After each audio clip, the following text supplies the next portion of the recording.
আশা করি সবাই ভালো আছেন। সবাইকে শুভ সকাল। এই মুহূর্তে আমি দাঁড়িয়ে আছি একটা গম ক্ষেতের মধ্যে। তা গম আমাদের দানা জাতীয় ফসল। গম উৎপাদন আমাদের বৃদ্ধি করতে হবে একটা কারণেই, সেটা গম দিয়ে আমাদের বিভিন্ন ধরনের খাদ্য সামগ্রী তৈরি হয়।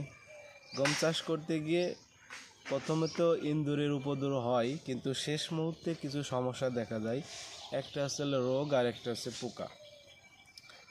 তার রোগটা হচ্ছিল ব্লাস্ট রোগ।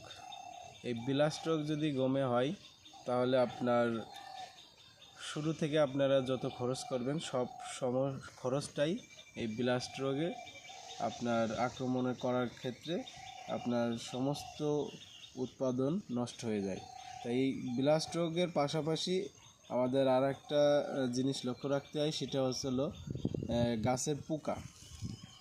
এই মুহূর্তে যে সমস্যা হয় সেটা হচ্ছিল জাপ পোকা।